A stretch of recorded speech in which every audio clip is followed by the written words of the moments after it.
Welcome to SR English Institute. This is R Sharma. Today I am going to talk about some advanced English translations.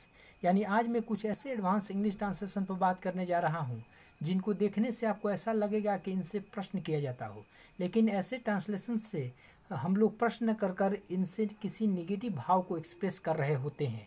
तो ऐसे translation को हिंदी से English में कैसे translate करेंगे, चलिए हम लोग सीखें। जिसमें पहला ये है कि तुम कहाँ कुछ करते हो, यानी कि ऐसा देखने से लग रहा होगा कि इससे प्रश्न किया जाता है, लेकिन यह ट्रांसलेशन ये एक्सप्रेस कर रहा है या इसमें यह भाव है कि तुम कुछ नहीं करते हो। यानी कि ऐसा ट्रांसलेशन यानी ऐसी बात को कब बोला जाता है, जैसे मान लीजिए कि कोई व्यक्ति बार बार किसी अपनी बातों को रख रहा हो कि मैं ऐसा करता हूँ, तो इसके उत्तर में अगला व्यक्ति यह कह रहा है कि तुम बार बार ये कहते हो कि तुम कुछ करते हो या तुम करते हो, लेकिन ऐसा तुम करते कहाँ हो, यानी तुम कुछ नहीं करते हो। यानी ये भी ये भाव व्यक्त कर रहा है कि तुम न के बराबर कुछ करते हो। दूसरा चीज़ यहाँ ध्यान रखिए कि यदि इससे प्रश्न किया जाता तो यहाँ क्वेश्चन मार्क का प्रयोग हुआ रहता। इससे भी स्पष्ट हो गया कि यहाँ क्वेश्चन मार्क का प्रयोग नहीं है, यानी कि यह सेंटेंस हमारा असर्टिव एंड निगेटिव का भाव दे रहा है, यानी निगेटिव सेंस यहाँ एक्सप्रेस कर रहा है। यानी इसका मतलब है कि तुम कहाँ कुछ करते हो, यानी कि इसका मतलब हुआ कि तुम कुछ नहीं करते हो। अगला इसी तरह वे कहाँ कुछ पढ़ाते हैं, यानी कि ये कह रहा है कि वे कुछ नहीं पढ़ाते हैं या वे न के बराबर कुछ पढ़ाते हैं। इसी तरह तीसरा है मैं कहाँ कुछ रटता हूँ, यानी कि ये कह रहा है कि मैं कुछ भी रटता नहीं हूँ या मैं न के बराबर कुछ रटता हूँ। इसी तरह चौथा है हम कहाँ कुछ कहते हैं, यानी कि ये कह रहा है कि हम कुछ भी नहीं कहते हैं या हम न के बराबर कुछ कहते हैं। चलिए हम लोग इसको सीखें कि कैसे ट्रांसलेट करेंगे।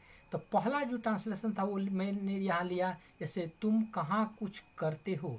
इसका स्ट्रक्चर होगा सब्जेक्ट के बाद इसमें हार्डली का प्रयोग करेंगे, जो ये निगेटिव एक्सप्रेस करेगा मीनिंग यहाँ पर, क्योंकि हार्डली का मतलब होता है न के बराबर किसी कार्यों को करना या होना। और उसके बाद यदि प्रेजेंट इन्विटेंस हो तो उसमें V1 और V5 का प्रयोग करेंगे, पास्ट इन्विटेंस हो तो V2 का प्रयोग करेंगे। यानी टेंस के अनुसार यहाँ पर हम लोग वर्ब को बदलेंगे। जैसे इसमें ता है ती है, यानी करते हो दिया है, तो इसी तरह यदि हमारा ता था ती थी हुआ रहता या यही हुआ रहता तो यहाँ पर V1 और V5 के स्थान पर V2 का प्रयोग होता है। उसके बाद एनीथिंग का प्रयोग करेंगे। अब आपको ये बात एक और भी स्पष्ट कर जानना होगा कि यहाँ पर कुछ का मीनिंग तो समथिंग होता है, लेकिन यहाँ पर एनीथिंग कैसे हुआ।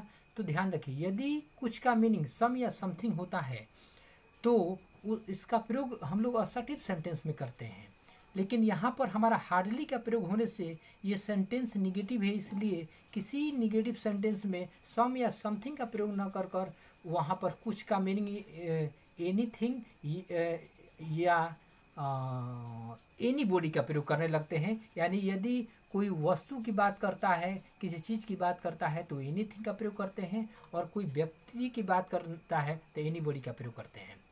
तो यहाँ पर हमारा कुछ करने की बात है, यानी कोई चीज़ की बात है यहाँ पर करने का, तो इसलिए एनीथिंग का प्रयोग हुआ।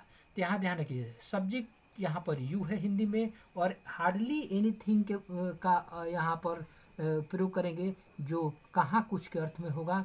और V1 और V5 का प्रयोग हम टेंस के अनुसार बदल लेंगे।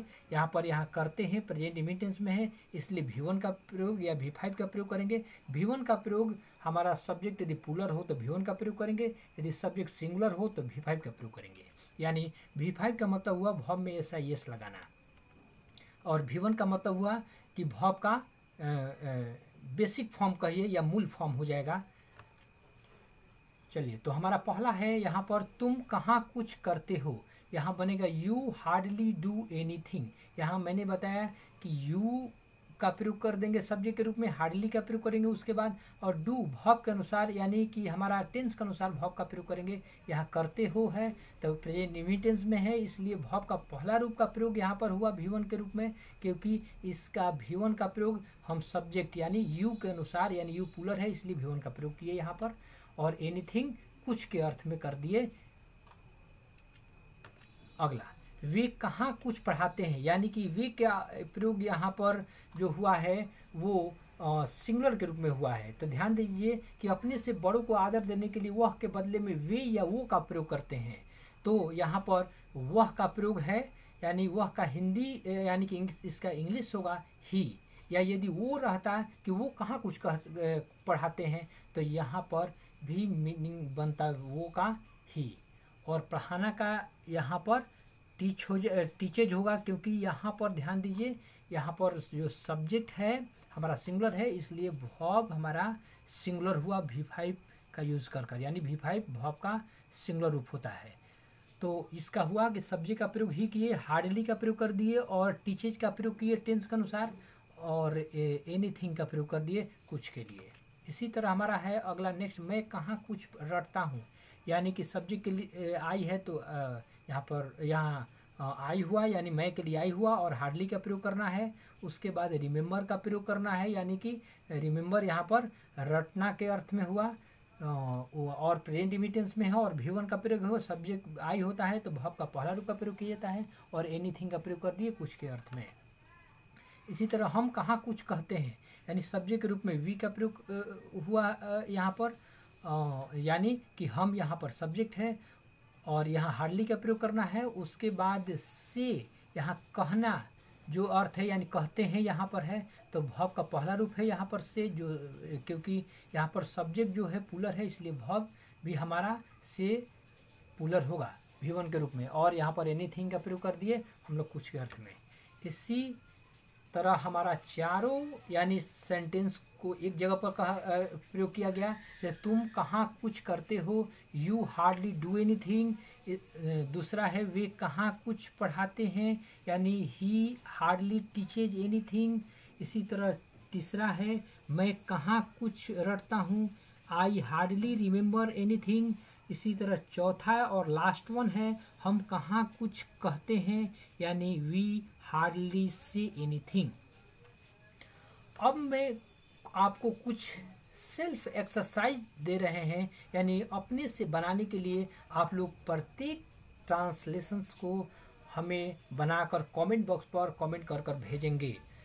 जैसा पहला है कि तुम कहाँ कुछ खाते हो, इसे बनाएंगे। इसी तरह वे कहाँ कुछ भेजते हैं। तीसरा है मैं कहाँ कुछ बोलता हूँ, और लास्ट वन है हम कहाँ कुछ सुनाते हैं। तो उम्मीद करता हूँ कि आप लोग इस ट्रांसलेशन को आप लोग हमें कमेंट कर कर भेजेंगे। तो thank you for watching this video lecture, और इसे पसंद हो तो लाइक सब्सक्राइब शेयर भी करते जाएं।